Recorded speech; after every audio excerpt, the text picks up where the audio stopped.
Good evening, everyone. Would you all please stand for the Pledge of Allegiance and a moment of silence? I pledge allegiance to the flag of the United States of America and to the republic for which it stands, one nation, under God, indivisible, with liberty and justice for all.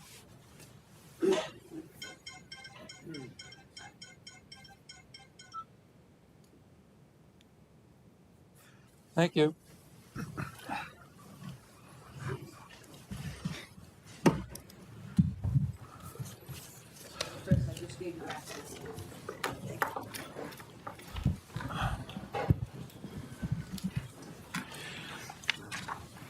First item on the agenda, approval of minutes, the open meeting on May 27th, 2026. So moved. Second. Any questions? Hearing none, all those in favor? Opposed? Motion carries. We have no correspondence. No one has signed up for public comment. Item number 6, consent agenda. Chair will entertain a motion on the consent agenda. Moved. Second. Any questions on the consent agenda? Hearing none, all those in favor? Aye. Opposed? Motion carries. Item number 7, superintendent's report. Thank you, Dr. Pilata, members of the committee. So as we conclude another successful school year, obviously when that occurs, there are many people that work for a school system that go into contributing to that kind of success. And obviously we thank them all and will do so formally when the school year concludes.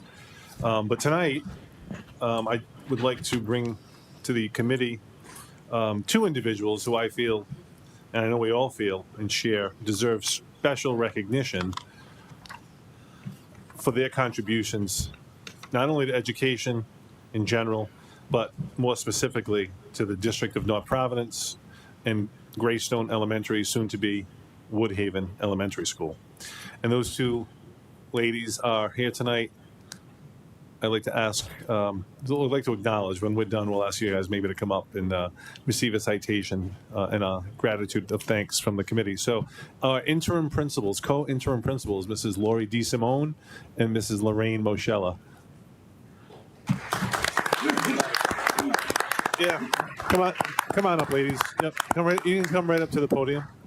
I'd like to acknowledge Lori's husband, Lou, who is here, as well as Lorraine's daughter, Ariana, and her grandson, Luca.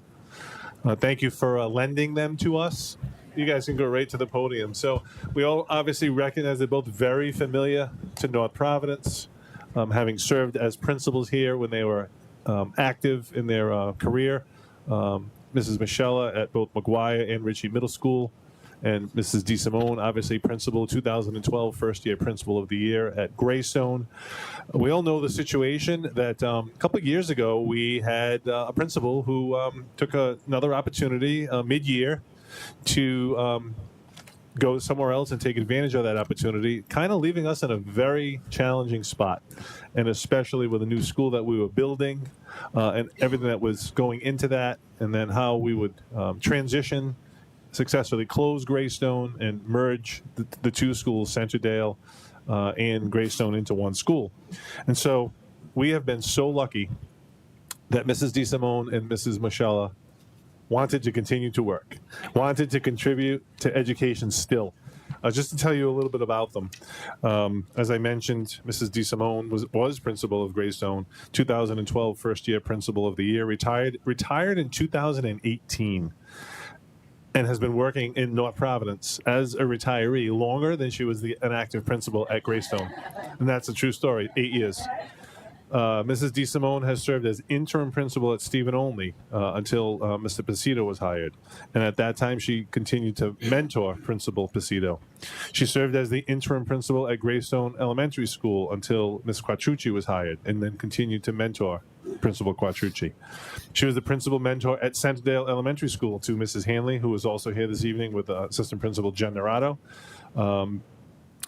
She served as the virtual kindergarten teacher in North Providence during COVID, when we needed to have a couple of full-time virtual classrooms, and you did that for a 2-year period.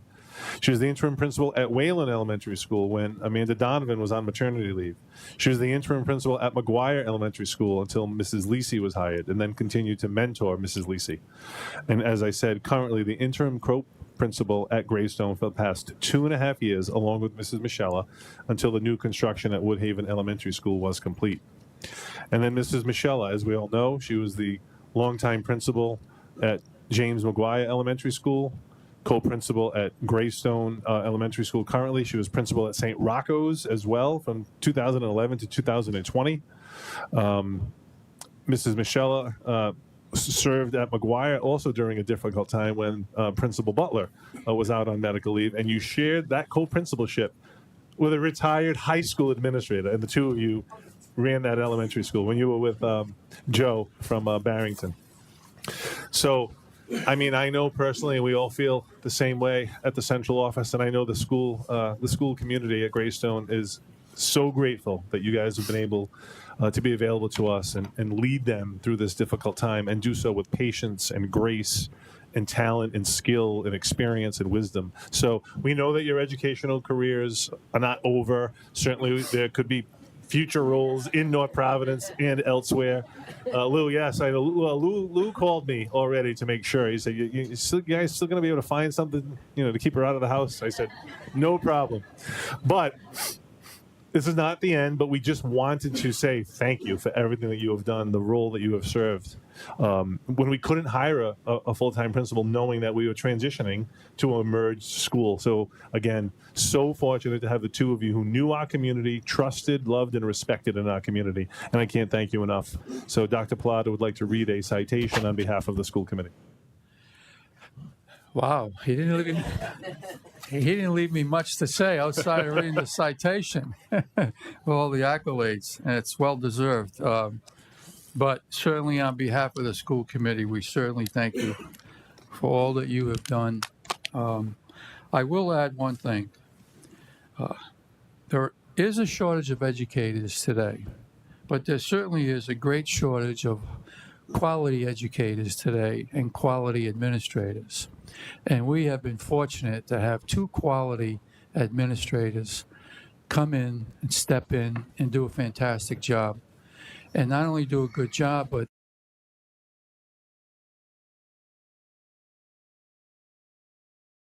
a new school is being built. And I'm sure no one can attest to the fact of the day-to-day operations that go on related to the school in terms of what had to be done.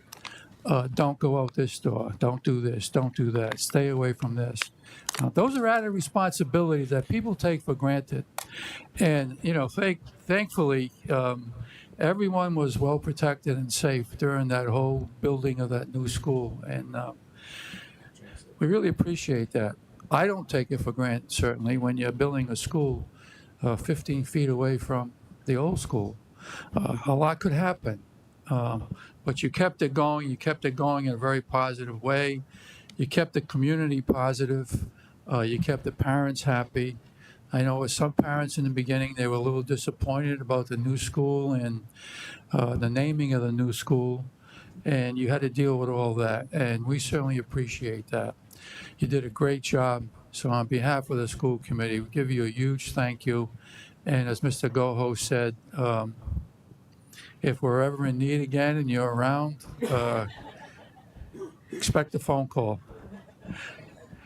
So with that, I'm going to read a citation to you on behalf of the school committee. The citation reads, North Providence School Committee citation, be it hereby known to all that the North Providence School Committee hereby offers its sincerest congratulations to Lorraine and Lori for your dedication and loyalty in service to the North Providence Public Schools. The entire membership extends its very best wishes on this memorable occasion and expresses the hope for continued success. Proposed this 15th day of June 2026, signed by the superintendent and myself. Once again, thank you very much for all that you have contributed to North Providence.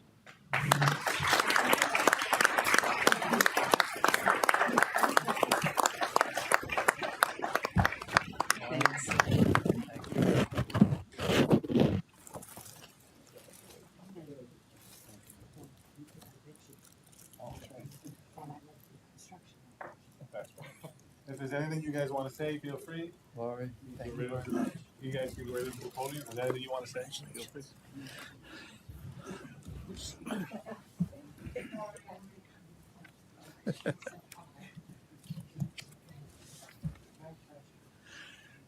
We got through the construction because we had our hot hats. Use the mic.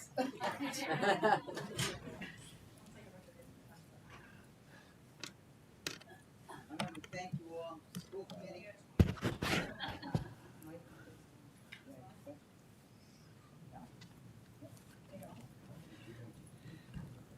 First of all, I can't thank you all enough. The school committee members, our colleagues that are here tonight, the staff of Greystone Elementary, central office staff, our coaches. Thank you all so much for coming out for this.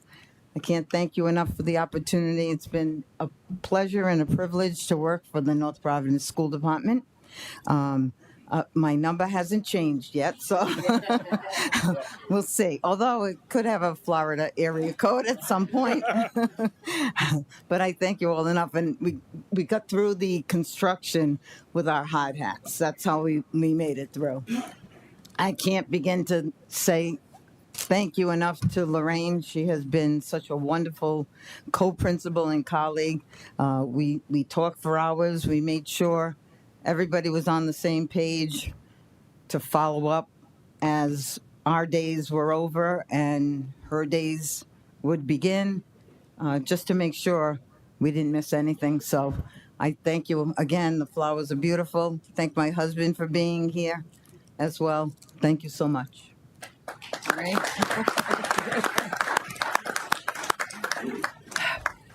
It's been quite a ride for 4 years. And as I said at the meeting, the administrative meeting, I was so worried each year. Oh, what am I going to do? I bemoaned. Oh, it ended. My stint at McGuire ended. And then Joe called me for that open principalship at Greystone. Oh, I don't think I can do all those days, Joe. I did the whole year. But that was on my cell phone in the car. By the time I got home, Joe, in his way of Joe, had convinced me it would behoove you if you did not take it. You can take days off. I worked the year.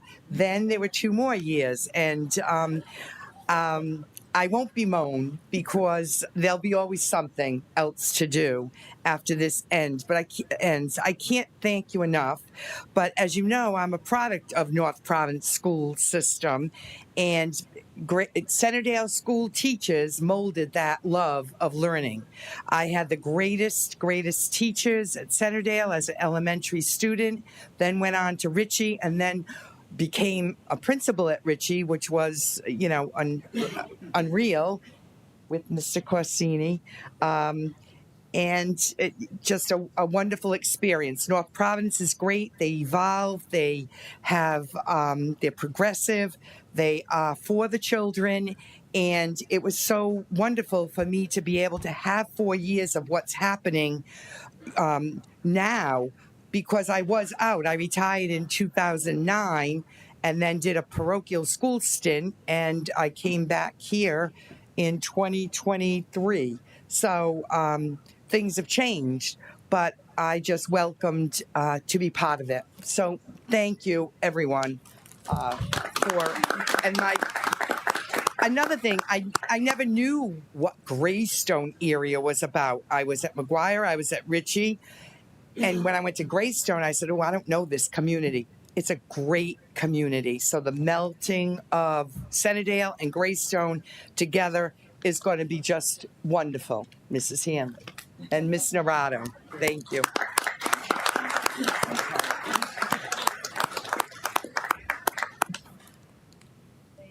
Thanks, Louise. Thank you.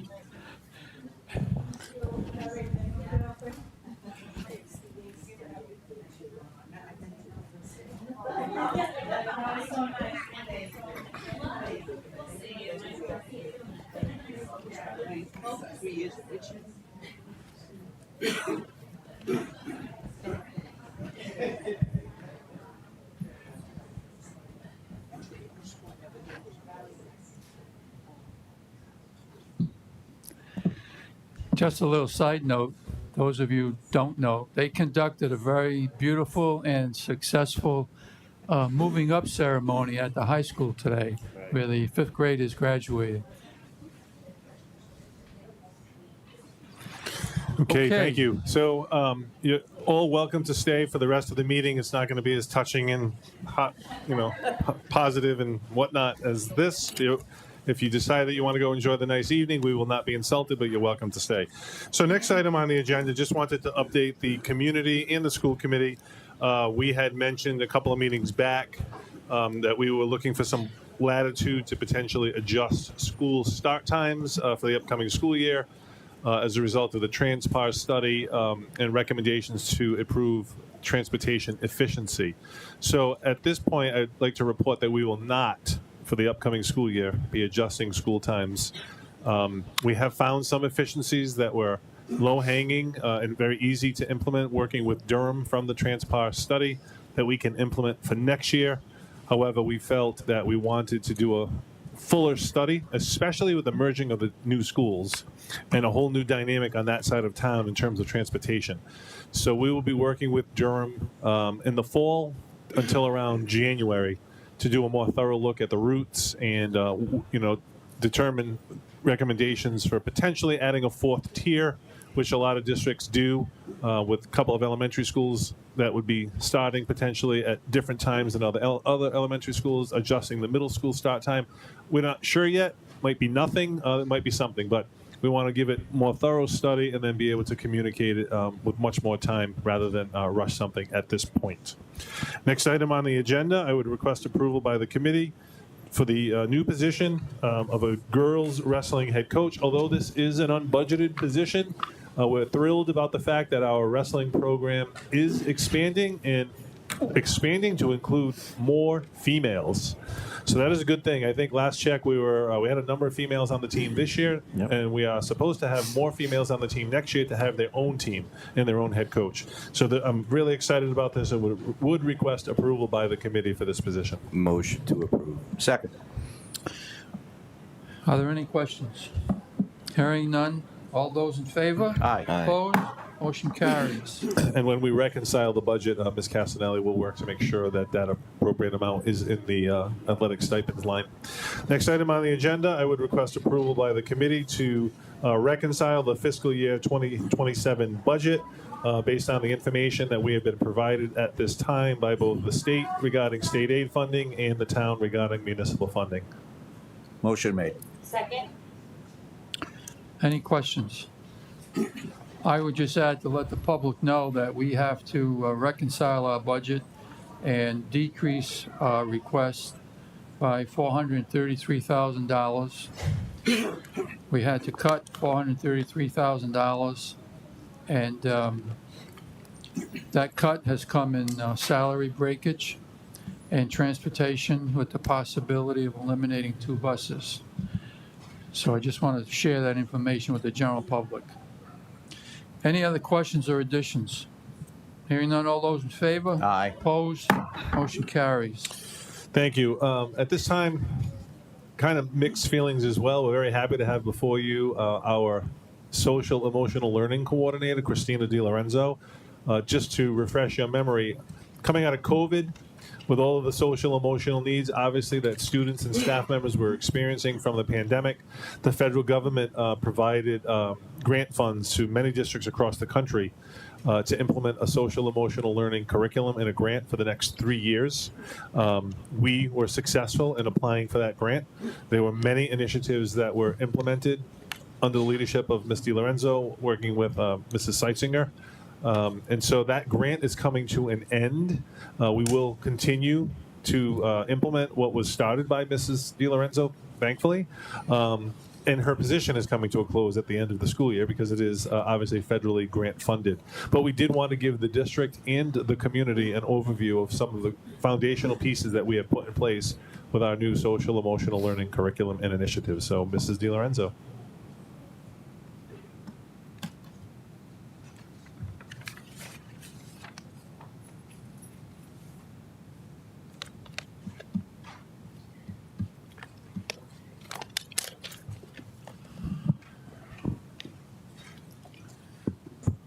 Good evening, everyone. I'm Christina DiLorenzo, the Social Emotional Coordinator.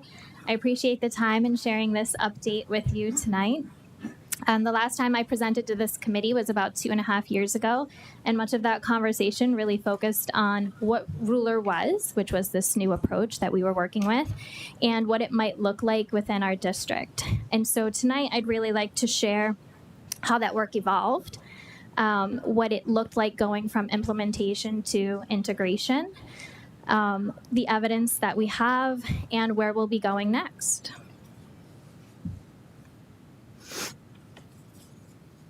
So at its core, this work has always really been about creating the conditions where students can learn ideally.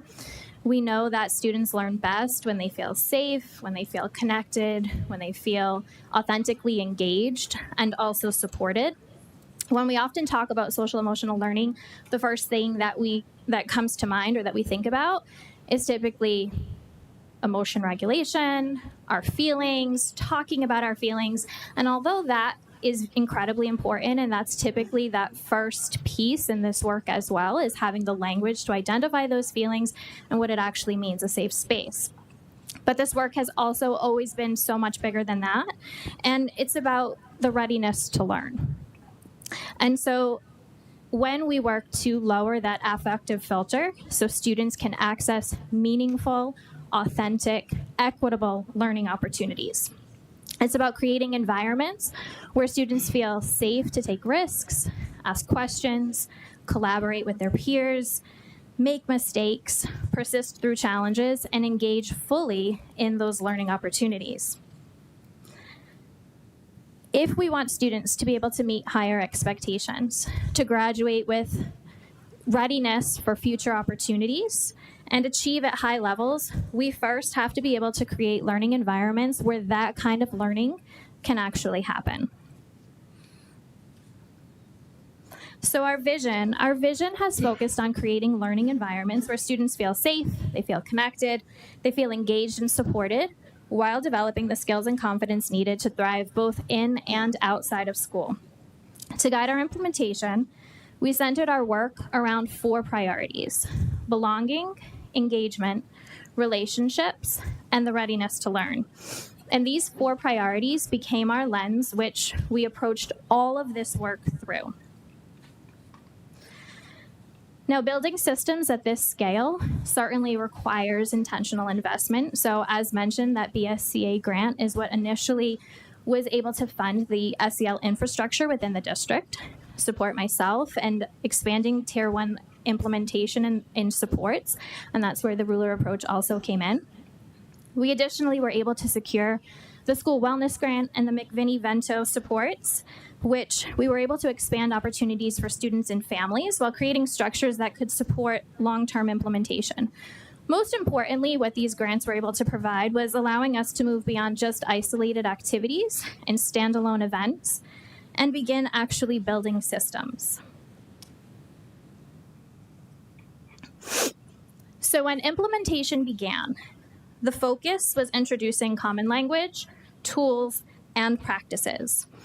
Over time, that work evolved from implementation to integration, and the goal became embedding these practices in our classrooms, in schools, in systems, and in everyday experiences. Now, I also think it's important to be completely transparent and acknowledge this item as well, is that, this work certainly hasn't been perfect. It's been challenging. We've been met with time constraints and pushback as well. Are we exactly where I would like to be at this point in time? No. But what we know about implementation science, and also what was reinforced for me as I dove into my learning through Ruler as well, is that initiatives of this size and this scale take many, many years, and oftentimes 8 to 10 years to be done with fidelity. And so in under 3 years, I'm incredibly proud of the work that we have done in this time. And I'm really proud of, what we have accomplished in a really short amount of time. So you'll see some pictures here too. But I often share this joke that I will share tonight because I think this is an important piece of what I like to consider data. So when I started here almost 3 years ago, and I would go into schools and go into classrooms, nobody really wanted to see me. I had to announce to everyone that I was not the ruler police as they scurried to show me their mood meters and their charters, and they'd get really nervous. And so I always announced, I'm not the ruler police. I'm not checking boxes. I'm not looking for that. And, you know, I'm proud to say that now, 3 years later, we're speaking the same language, and people don't see me as that ruler police in the midst of all of these initiatives and carrying so much baggage that's pretty heavy. We're speaking the same language. We understand what implementation looks like practically. People are actually, you know, looking forward to doing continued work in this, and they're taking on some level of ownership as well. Teachers are now using these tools because they see value in them, not just because someone is telling them to do that. And that shift matters. Mindset absolutely matters. And so as I think about a lot of the work that I've done over the last 3 years, that's one of the things I'm probably most proud of, is to be able to recognize that mindset shift. So one concept also that has guided my thinking throughout this work is this particular idea, which is not necessarily up here. This is something that I shared at the Ruler Implementation Conference and then later with the Center for Emotional Intelligence. They also asked if they could continue sharing it because I think this concept really frames everything, is that incidental SEL happens where strategic SEL actually gets built. And so what I mean by that is we have really amazing people doing amazing things every single day. And students are experiencing connection, they're experiencing support, they're experiencing positive relationships, but a lot of those things often happen by chance. But if we want equitable experiences for every student, those experiences have to be intentionally designed and intentionally supported. So strategic SEL doesn't happen accidentally. That's where it gets built. Incidental SEL, it depends on the right adult at the right time in the right place, where strategic SEL creates common language, it creates common structures, and it supports and develops adult practice. And so, as I said, this being one of the things that I'm most proud of throughout this work is not necessarily a single lesson, a single event, but helping move this work from something that would happen on occasion to something that became increasingly consistent and strategic. So this consistency was built through systems, structures, supports, relationships, building partnerships. We've developed pacing guides, implementation tools, family communication resources, SEL newsletters, instructional materials, school planning supports. We've strengthened student supports, staff development, family engagement, community partnerships. We also began seeing ownership expand. So that looked like, you know, where does this live within our school newsletter? What does this look like within our PBIS framework? How can we and where can we display our staff charters? So all of these things became owned as opposed to just belonging to one person. We saw multiple specials teachers select SEL-focused professional growth goals. School teams consistently and increasingly integrated these practices into their daily experiences. And so also, as systems strengthened, opportunities expanded. Students were able to expand more leadership opportunities, wellness initiatives, regulation supports were available more frequently, along with people that knew how to utilize those regulation supports. The therapy dog program expanded, and school-wide engagement experiences. We hosted events, such as our math and SEL night last spring, and our wellness fair this spring to connect learning, wellness, and family engagement. I also had the opportunity to collaborate with our wonderful district math coach, Jody, and we piloted the math engagement survey and the math lab experiences. And why did we do that? Because the engagement piece matters. Understanding engagement helps us better understand the readiness to learn. So throughout implementation, data informed all of our decisions. We utilized survey works, climate data, walkthrough observations, implementation metrics, stakeholder feedback, staff voice, student voice, participation data, both quantitative and qualitative. And the goal was not always to simply measure outcomes, and the goal also was not always to identify students, but the goal was to continuously improve implementation and to continuously attempt to fill those gaps that still existed.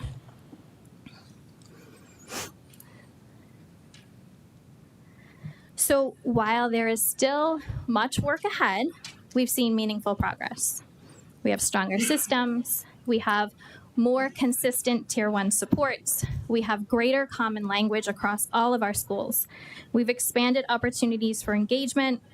We've created greater consistency for our students. And these tools have also helped bridge populations across our schools, from multilingual learners to our students with diverse needs, while strengthening school-home connections as well. Because common language, visual tools, and predictable practices are what create access. The next phase of this work focuses less on creating something new and more on strengthening what already exists.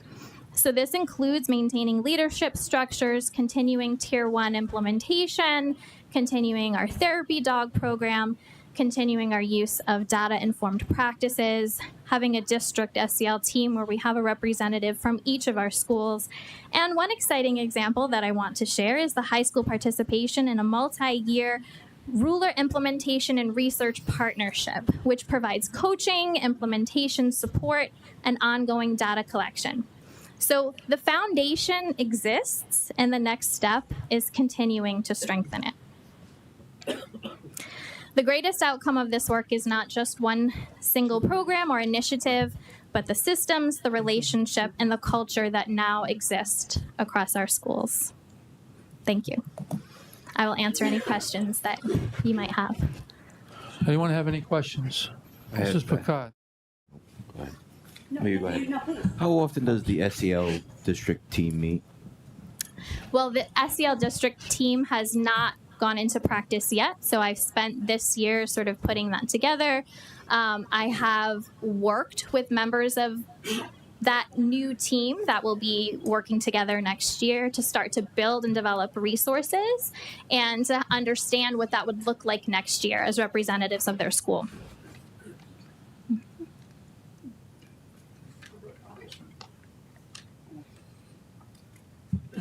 Thank you so much. I have just a few questions. So Sure. we're going to be reviewing the new strategic plan for North Providence for the district, as well as the school improvement plans. What are the initiatives and action steps you would recommend that we look for to ensure there's alignment from what you shared and these outcomes to ensure that we can look through the initiatives and action steps by school?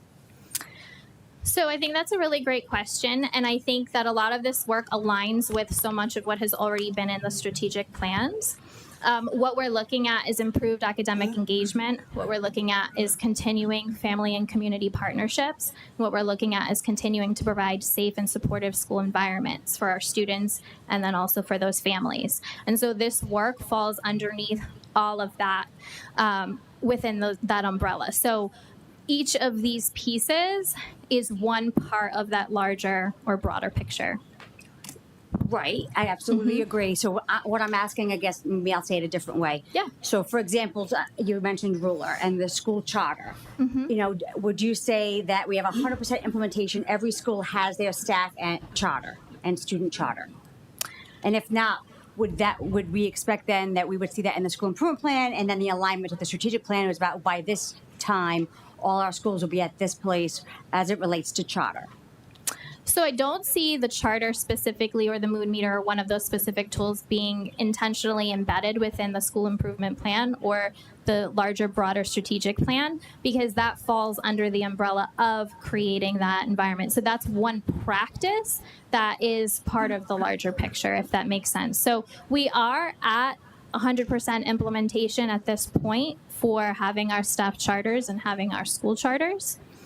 So that as an example, so then like by school, I would guess that based on the survey works data. So you mentioned let's say, understanding needs and measuring impact. So for climate data, you said survey works. So, for example, is there a specific question that we would expect to be able to look at that you're using from survey works that would show us family engagement measurements and as it relates to the SEL work you just said? And what would that look like? Again, based on your recommendation, what would we expect to see for action items or initiatives?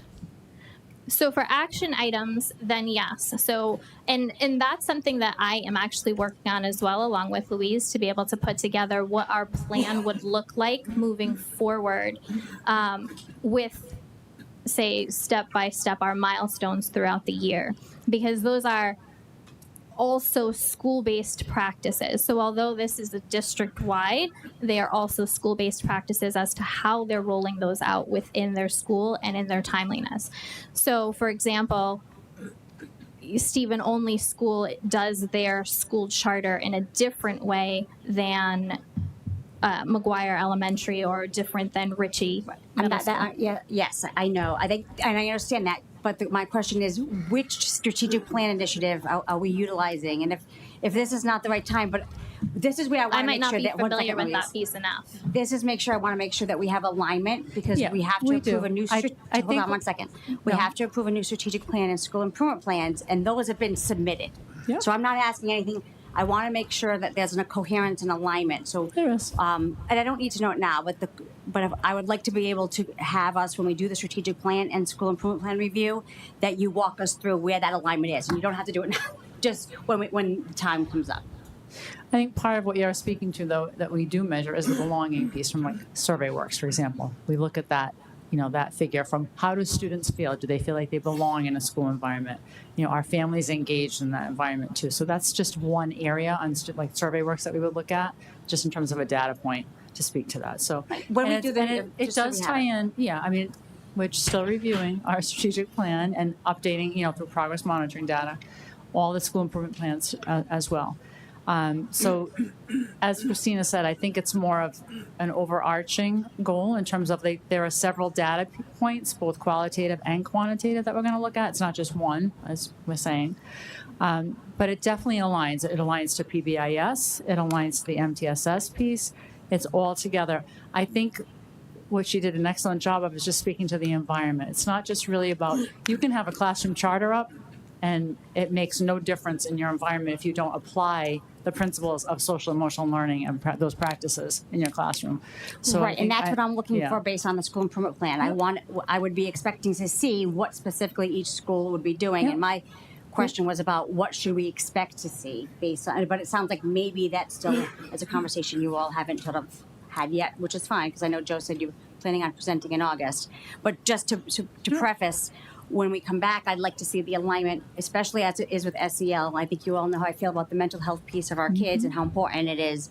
And I want to make sure, while it's way beyond a data point, that the investment that we're putting in there's a return, especially because our kids are counting on us. Yeah. But I know you guys know that. But in the end, if we're not sure our specific criteria of what it is we expect to see in our classrooms, then our teachers are not sure what we're looking for. And I just want to make sure that if I'm a new teacher coming into North Providence and I'm getting the school improvement plan, I should be clear about what my action steps are as it relates.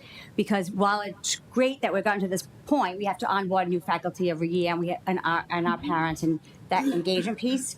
That SIP is the small piece of that larger vision. I want to make sure we have that alignment. Yeah, I definitely can see that, and I definitely understand that, and I appreciate that. I think that we all do. I think that, we definitely have that alignment, and we've worked hard. And she's worked hard in this position to align all of the schools and for the district goals as well. So it really does. And I think the schools specifically could speak to their culture and how they've embedded that and embedded this ruler program, because it's like, again, beyond that. It's beyond everything. It's not just having the dogs come every week. That's a wonderful thing, but it's more involved in terms of, what we've been able to apply. And I also think, to Christina's point, it's not just a 2-year process. This is going to take years, and to really embed it in a way in terms of our culture, Yeah. Right, and that's the point. How are we making sure we're building the capacity so that it's we're going to have teachers that have never done it before or new to grade levels, and it looks different. And I want to make sure that when we have our new teachers, that if it's clear, on a piece of paper and it's calibrated, then when we can see where the schools are, how they're implementing, and what their needs are. And that would be my only next question is what do we still need that we don't have in the budget where you could utilize us in that strategic plan budgeting so that as we prepare for FY28, we can put those needs in that work. For SEL, in terms of this program, the ruler program, we don't need anything in terms of the ruler program. Not the program, not the rural But in program. terms of but the SEL? Correct. I think continuing the work that's been already started, is what we're looking at, is continuing embedding it and moving forward and making sure it continues. We have all of our support staff. We have this program that we've added, but it's not just this. It's kind of like she said, an umbrella.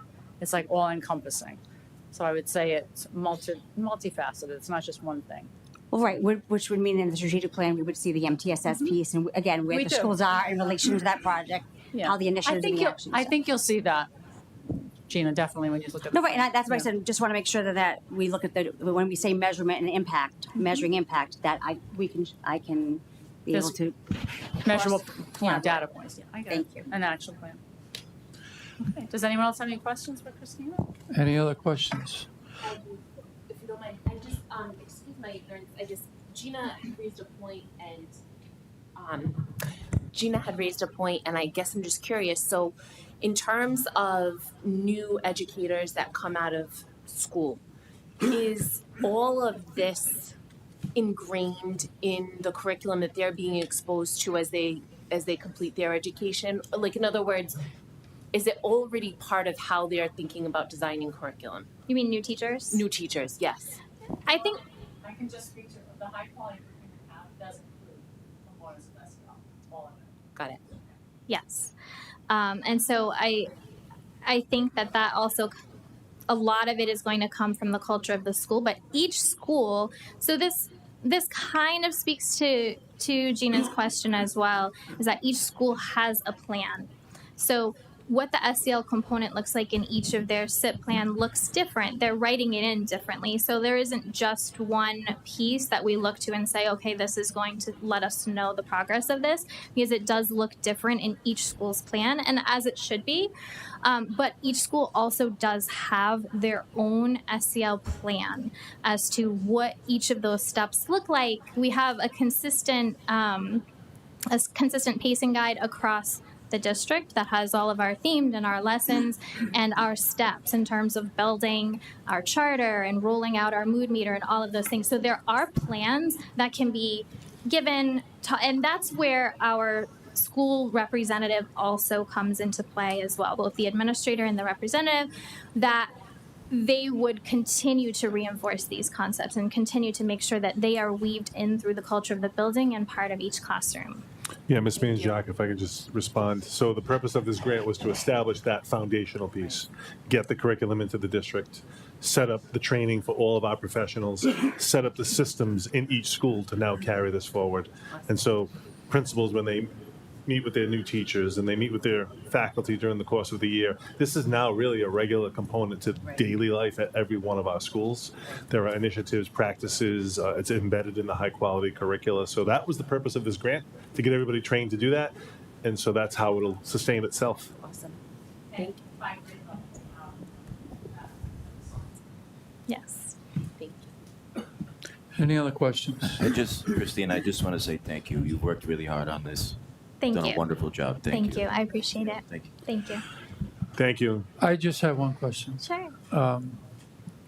At the end of the grant period, you had up on the slide data-informed decision-making. At some point, are you going to present where we were and where we are in terms of what has been done and the number of kids and who's been involved?